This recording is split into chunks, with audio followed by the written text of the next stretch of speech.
Hola amigos, bienvenidos a Terror Inesperado. El día de hoy les traigo la historia de Jeffrey Dahmer, el caníbal de Milwaukee. Antes de empezar, te sugiero suscribirte a mi canal, pues estaremos subiendo este tipo de contenido. Si te gusta, nos ayudarías mucho dándole like y dejando tu comentario. Comencemos. Jeffrey Dahmer, un asesino serial que atraía y engañaba a homosexuales para luego cometer actos atroces en su contra. Jeffrey Dahmer, también conocido como el caníbal de Milwaukee, fue uno de los asesinos en serie que marcaron la historia criminal de Estados Unidos. Jeffrey Lionel Dahmer nació el 21 de mayo de 1960 en Milwaukee. Dahmer se crió en el seno de una familia de clase media. En su infancia se caracterizó por ser un niño extrovertido, con mucha vitalidad, también le encantaban los animales y le gustaba jugar. Pero tras los continuos cambios de domicilio todo esto cambiaría, ya que esto le causaría varios problemas volviéndolo un niño retraído y con extrema timidez. Sus padres, para ayudarlo en este tema, le regalarían un perro al que adoraría con locura, pero esto no evitó su aislamiento progresivo con el mundo. Para impedir que este comportamiento se agravara, su padre intentaba que el pequeño Jeffrey se relacionara con otros niños casi al punto de forzarlo, pues temía que su hijo pudiera desarrollar cierto complejo de inferioridad. Al momento de que Jeffrey se iba acercando a la edad de 10 años, el matrimonio de sus padres iba en picada. Discutían continuamente y ya en la adolescencia, cuando sucedían este tipo de acontecimientos, Jeffrey solía irse de casa y perderse en el bosque. Su afición por los animales continuaba, pero esto tomó un giro diferente, pues ahora le interesa más descubrir cómo eran por dentro.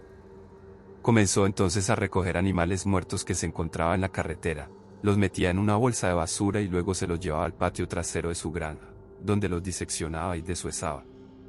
En plena época del desarrollo de su sexualidad, Jeffrey comenzó a desarrollar una cierta inclinación que incluía violencia y sexo, que poco a poco iban marcando su conducta y que también marcarían sus acciones posteriores. Jeffrey se dio cuenta de que sentía atracción por personas de su mismo sexo, fantaseaba con hombres sobre acostarse con ellos y luego quitarles la vida. Este tipo de pensamientos obsesivos fueron, al final, lo único que le causaba excitación sexual. Estos pensamientos comenzaron a atormentarlo de tal manera que buscó como refugio la bebida para escapar de ellos y también de las constantes peleas de sus padres.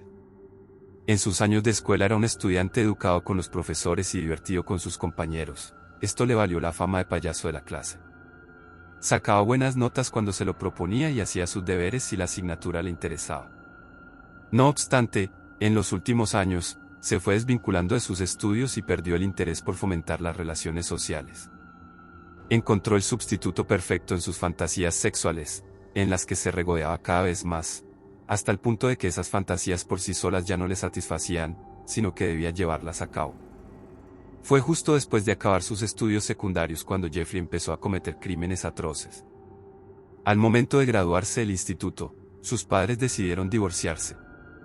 Su padre Lionel Dahmer alquiló una habitación en un motel cercano, mientras que su madre se mudó a Wisconsin con el hermano menor de Jeffrey, dejando a Jeffrey completamente solo en su casa.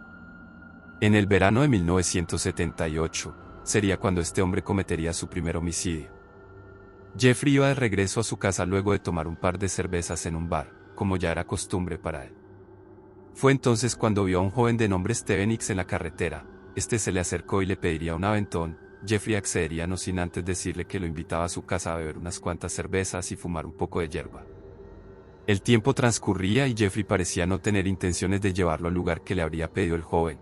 Entonces, al momento de que X le dijera a Dahmer que era hora de marcharse y al ver sus intentos de retenerlo frustrados, en un ataque de cólera, Jeffrey tomó una mancuerna, golpeó al joven en la cabeza y luego lo estranguló. Presa del pánico, bajó el cadáver al sótano. Por la mañana, compró un cuchillo de caza, le abrió el vientre y se masturbó sobre las vísceras. Después de eso, despedazó el cuerpo, lo metió en bolsas de basura y las cargó en su coche. De camino a un basurero cercano, fue interceptado por una patrulla de policía. Sin embargo, la suerte parecía estar del lado de Dahmer, ya que después de darles una simple excusa del por qué la bolsa de basura en su automóvil y de la hora tan sospechosa para hacer ese tipo de acciones, solo fue multado por exceso de velocidad. Aterrado, volvió a casa y metió las bolsas en una gran tubería de desagüe que había en el sótano. Cuando regresó 2 años después, tomó los huesos y los machacó con un gran mazo. A continuación, esparció los restos por la maleza que rodeaba la casa. Las pulseras y reloj que llevaba la víctima fueron arrojadas al río. Tras este primer homicidio, su vida se basó en embriagarse. Intentó ir a la universidad, pero la abandonó tras suspender todas sus asignaturas. Se alistó en el ejército, de donde también fue expulsado tiempo después. En un último intento por enderezar su vida, se mudó a vivir con su abuela a una localidad cercana a Milwaukee. Se convirtió en un hombre de fe, dejó la bebida y pareció que puso fin a sus impulsos sexuales, o al menos eso parecía. Una tarde, estando en la biblioteca, se le acercó un joven a Jeffrey que le dejó una nota en la que le ofrecía favores sexuales en el lavabo. Según parece, ese momento fue decisivo para despertar su apetito voraz que estuvo reprimido por varios meses. Fue ahí que quiso experimentar someter a otros hombres a su voluntad. Como sabía que aquello no era correcto, robó el maniquí de una tienda que utilizaba para masturbarse. Pero esto no apagaba su sed insaciable. Tras varios intentos fallidos por frenar sus impulsos, una noche de 1986 en un bar gay conoció a Stephen Toomey, con quien decidió ir a un hotel para posteriormente tener sexo. Ya en la habitación, Deime le echó 4 somníferos en la bebida para dejarlo inconsciente. Aunque siempre dijo no recordar lo que ocurrió, cuando Jeffrey despertó, encontró el cadáver de Toomey con la cabeza fuera de la cama, los brazos llenos de contusiones y varias costillas rotas. Ante aquella atroz escena y tratando de mantener la calma, pensó inmediatamente en comprar una maleta para meter el cuerpo y escabullirse sin ser descubierto. Tomó un taxi y se dirigió hacia la casa de su abuela, donde procedería a descuartizarlo a placer. El proceso fue casi idéntico al que realizó con su primera víctima, aunque esta vez, deshuesó el cadáver y conservó el cráneo como recuerdo. Desde ese momento Jeffrey Deime cedería a sus impulsos más bajos, nada lo volvería a frenar. Seguiría frecuentando los clubs gay en busca de nuevas víctimas para conquistarlos, y posteriormente descuartizarlos. Tras drogar y estrangular a James Daxter en enero de 1988, escondió el cuerpo de su víctima durante una semana y cometió actos de necrofilia con él. Una vez el proceso de descomposición se aceleró y el mal olor era evidente, lo descuartizó. Su cuarta víctima, de nombre Richard Guerrero, seguiría el mismo procedimiento. Tiempo después dejaría la casa de su abuela para alquilar su propio apartamento en solitario, lo que le facilitaría seguir con su vida de crímenes y deseos desenfrenados. Esta espiral por poco terminaría a comienzos de 1989, cuando un chico de 13 años al que intentó seducir escapó de su apartamento y alertó a la policía. Por aquel hecho, cumplió 10 meses de condena por agresión sexual, pero no se descubrió su terrible secreto.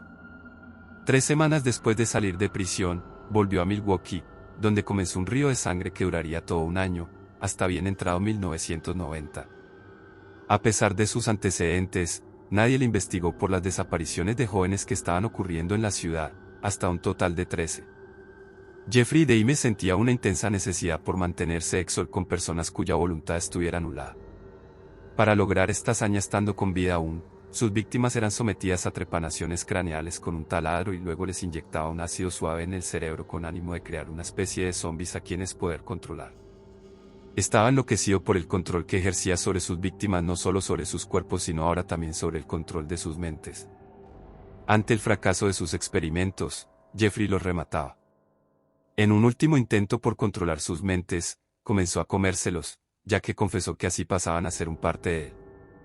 Aquello también le producía gran placer sexual. Fue así como los cadáveres fueron amontonándose en su apartamento.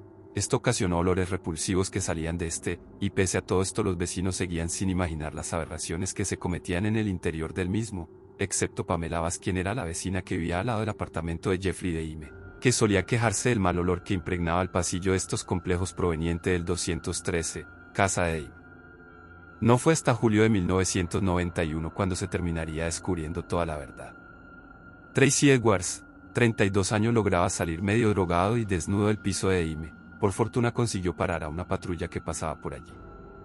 Cuando registraron el apartamento, descubrieron más de 80 Polaroids que mostraban cuerpos en diferentes momentos de descuartizamiento, una cabeza en el frigorífico y restos humanos en el congelador, además de un bidón de 200 litros de capacidad lleno de ácido que el caníbal utilizaba para deshacer los restos humanos. Jeffrey Deime se declaró culpable, pero alegó demencia. Debido a que el estado de Wisconsin no contempla en sus leyes la pena de muerte, si se le declaraba mentalmente sano pasaría el resto de sus días tras las rejas, de lo contrario lo haría en una institución mental. Durante el proceso judicial la defensa sostenía que Jeffrey sufría de necrofilia, un padecimiento que también sufría otro conocido asesino, Carl Tanzler, lo que lo eximía de ser legalmente responsable de sus actos y, por ello, debía ser recluido en un psiquiátrico. Cuando fue el turno de la fiscalía, su argumento fue que el acusado había practicado sexo con las víctimas estando estas aún con vida, aunque inconscientes, utilizando siempre preservativo, para más señas, además de que mantenía control sobre sus impulsos, puesto que cometía los crímenes únicamente donde se sentía lo suficientemente seguro.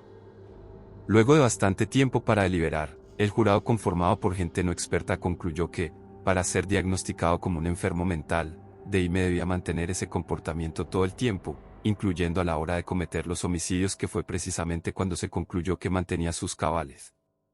Finalmente fue hallado culpable de 17 asesinatos y condenado a 15 cadenas perpetuas, un total de 937 años de cárcel. Fue así como Jeffrey Deime fue enviado a la prisión de Columbia, Wisconsin, donde decidió volver a la iglesia para así expiar sus pecados. Su explicación para los horrores que había cometido sería que el mismísimo diablo lo había poseído. Durante su corta estancia, fue visitado por la hermana de uno de los jóvenes muertos y concedió varias entrevistas a los medios para relatar su experiencia, en algunas de las cuales su padre estaba presente. Para el noviembre de 1994 Jeffrey Deime hallaría su final de una forma violenta, cuando otro preso que al igual que él cumplía una condena por asesinato lo abordó en el gimnasio de la prisión y lo golpeó con una barra de pesas hasta que lo mató. Para algunos, fue la muerte que alguien que había cometido tales crímenes como Deime merecía, pero para muchos otros, supuso la privación del derecho de los ciudadanos de tenerle purgando por lo que había hecho hasta el final de sus días. Bueno amigos, eso ha sido todo por hoy. No te olvides darle like y comentar qué otro caso quieren que traigamos al canal. No olviden suscribirse y darle clic a la campanita. Comenta, piña, si llegaste hasta esta parte del video.